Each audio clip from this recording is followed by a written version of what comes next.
د جلاله پړاو په مقام باندې ممتاز ماهر تعلیم غلام رسول د اوسوا انټرنیشنل کالج برای خواتین د قیام باقاعده اعلان وکړ. دا خبره د تحصیلي تخبیې د میډیا نمایندګانو ته خپل طرف نه د ورکړل شوي اشاعیې په دوران کې وکړه. د په دې موقع باندې د میډیا د نمایندګانو سره د کالج په حواله باندې تفصیلي خبرې اترې وکړې. دوی چې دا کالج به په هر اعتبار باندې یو منفرده تعلیمي اداره وي.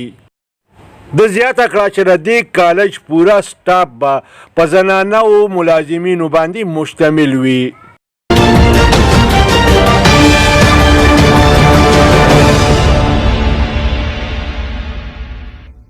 پوهه لري د موقع مناسبت سره د خبرې کولو یو ملکه لري. دی به انشاءالله په دې موقع باندې مهمان خصوصي وي او ټایم به مونږه داسې د سبزۍ ټایم ښایسته دی نه کېدی په سهار کې کوم چې حبس وي او خلک تنګېږي په مازدیګر کې دلته مکمل سوری وي د تنبو ضرورت هم دی نه نو په دې ځای کې به انشاءالله سره ګیدرینګ وي په 9 اګست باندې د اختر نه پس په 9 اګست د اتوار په ورځ او 5 بجې انشاءالله د اشاعیې نه مخکې د میډیا د نمایندګانو سره د خبرو اترو باقاعده یو نشست وشو. د دې نشست آغاز د ولی خان محمد د تلاوت کلام پاک نه وشو. د نشست باقاعده آغاز د جمعه اسلامي مشر اختر حسین د خپلو خبرو اترو نه وکړ. اختر حسین د دې کالج په حواله باندې د میډیا نمایندګانو ته مختلف معلومات ورکړل. راځئ چې وګورو چې غلام رسول د دې کالج په حواله باندې مخکې څه وویل. د اوسوا انټرنیشنل کالج برای خواتین په نوم باندې تعلیم ایجوکیشن علاقم ترقی کوي، تحصیل او ذلت ترقی کوي، ملک او قوم ترقی کوي او په ټوله دنیا کې په حیثیت ملت او په حیثیت امت هم زموږ د ترقۍ بنیاد همدا تعلیم دی. خو چېرته موږ په تعلیم کې وروسته نو اگر چې موږ سبا هر څه ډېري خو موږ به بیا هم په دنیا کې وروسته یو مغلوب به یو. نو په دغې بنیاد باندې د نوي نسل یو داسې تعلیم او تربیت په یو داسې چوکاټ کې چې د خپلو بچو هغوی ته عصري علوم په ډېره زیاته ښه طریقه باندې چې څومره د ښه نه ښه کېدی شي مونږ دستیاب کړو، مونږ ورته ورکړو، مونږ هغوی ته یو ښه ماحول ورکړو، یو ښه استاد ورکړو او د هغې سره سره د عصري علومو خو به هغوی په هر ځای کې حاصل کړي. خو د هغې سره مونږ دلته د هغوی د قرآن و سنت په رڼا کې د اسلامي تعلیماتو په رڼا کې د هغوی د اخلاقي تربیت، د هغوی د دیني تربیت او د روحاني تربیت یو انتظام وکړو. او څنګه چې اختر حسین صاحب اشاره وکړه چې دې ځای نه څوک فارغېږي نو ټیک ده، څوک به ډاکټران جوړېږي، څوک به انجینران جوړېږي او څوک به پروفیسران او د معاشرې نور اهم خلک جوړېږي، هغه به هسې هم جوړېږي. خو چې دې ځای نه فارغېږي چې هغه دې سره سره د دې ملک او قوم دپاره مفید وي، د معاشرې دپاره مفید وي، د خپل مور او پلار دپاره، د خپل خاندان د عزت ذریعه وي او ناسور نه وي د معاشرې. دا بنیادي ویژن دی او سوچ دی زموږ په ذهن کې موجود دی او د هغې مطابق موږ دا لار اختیار کړې ده. زه زر په یو څو ټکو کې انشاءالله د دې ادارې څه بنیادي خصوصیات ستاسو مخې ته راولمه. اوسوا انټرنیشنل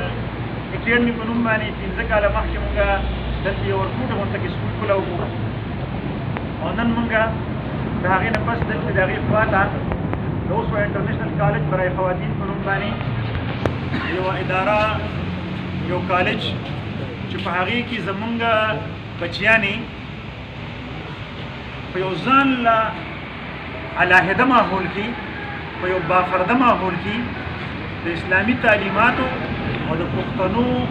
او د پښتون کلچر د سپېڅلي روایاتو په رڼا کې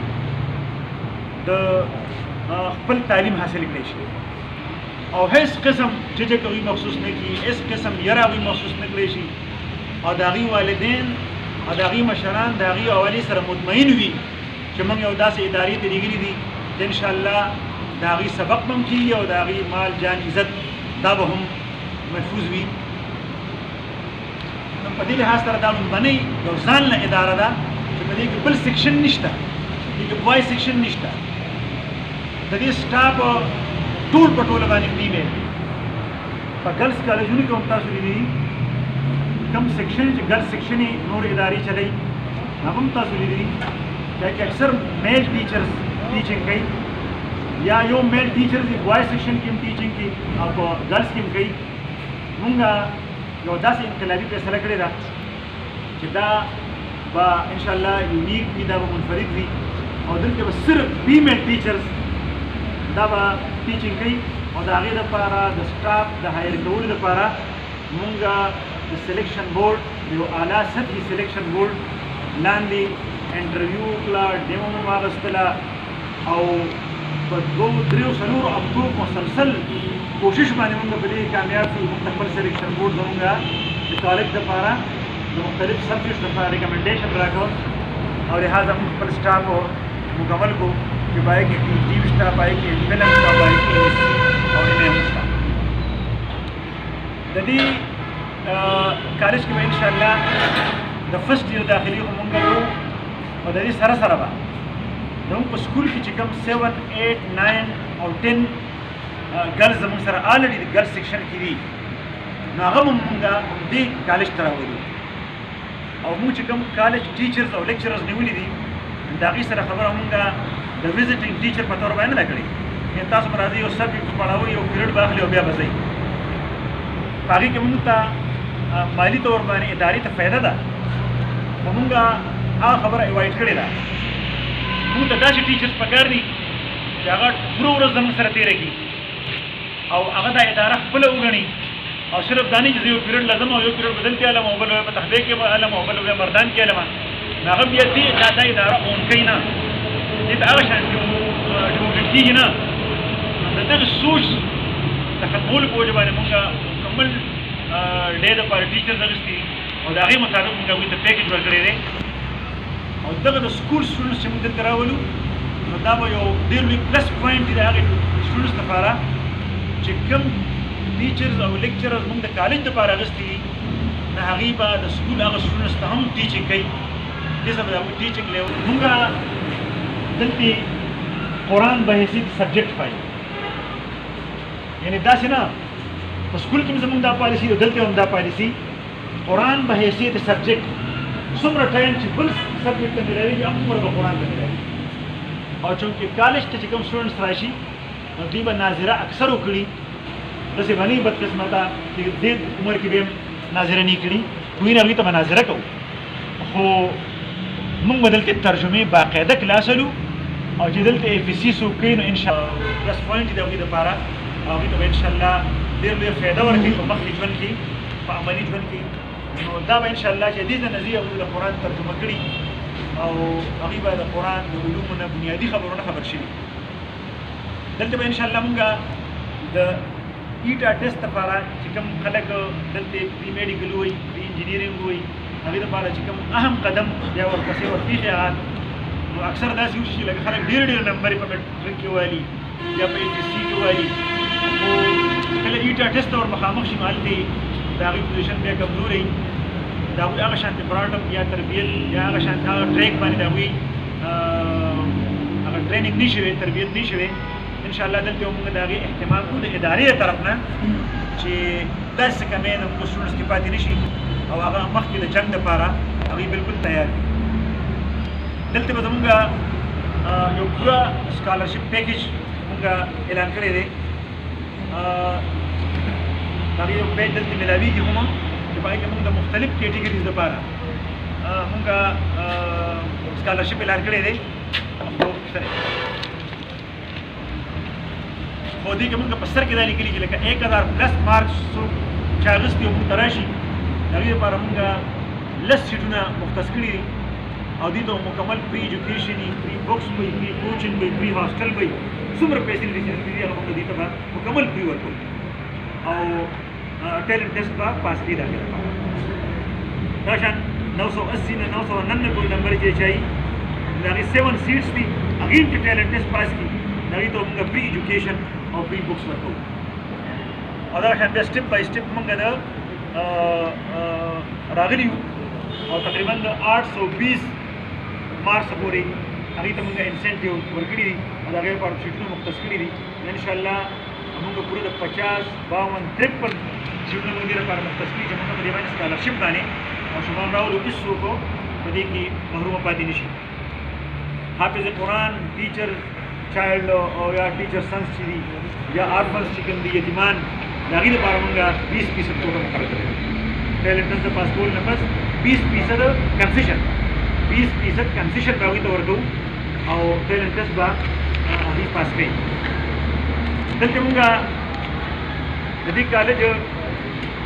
یو پرنسپل چې هغه فضل محمود صاحب نوم دی او یو ښه نوم دی ایجوکیشن کې د هغه یو ډېر لوی رول دی یو ښه بیک ګراؤنډ یې دی او تعلیم یافته کورنۍ ده او کریکټر وایز انتهایی سټرانګ خاندان دی د جان خان کلي د پروفیسر نثار یوسف صاحب ورور فضل محمود دنیا باچا یوسف صاحب زوی اب دلته په حیثیت پرنسپل کار کوي. د هغه خپل سبجیکټ اف ساینس دی د هغه په انتظامي ګراؤنډ باندې لکه هغه دلته بلې نورو سرکاري سکولونو کې هیډ ماسټر پاتې شوی دی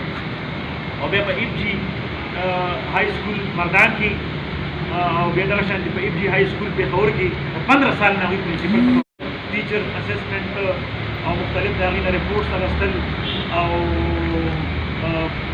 مکمل کلاس ټو کلاس او سبجیکټ ټو سبجیکټ او ټیچرس ټو ټیچر هغې موږ ته رپورټ راکول او هغوی ته انسټرکشنز ورکول او ګایډ لاین ورکول د هغې دپاره به موږ سره هغې موجودې نو دننه سټاف به زمونږ میډم وي د هغې سره به سټاف وي او مکمل فیمل سټاف وي د بهر نه به سوپرویژن دپاره په هفته کې یو پیره د هغوی هر کلاس وزټ پوهه لري د موقع مناسبت سره د خبرې کولو یو ملکه لري دې به انشاءالله په دې موقع باندې مهمانه خصوصي وي او ټایم به مونږ داسې د سرزۍ ټایم ښایسته دې نه کېدی په سهار کې کوم چې حبس وي او خلک تنګېږي په مازدیګر کې دلته مکمل سوری وي د تمبو ضرورت هم دی نه نو په دې کې به انشاءالله هغه ګیدرینګ وي په 9 اګست باندې د اختر نه پس په 9 اګست د اتوار په ورځ او 5 بجې انشاءالله مازدیګر یو ځل بیا د ټولو دوستانو د ټولو ډېر زیاته شکریا ادا کوم ډېره مننه ډېره شکریا جزاک الله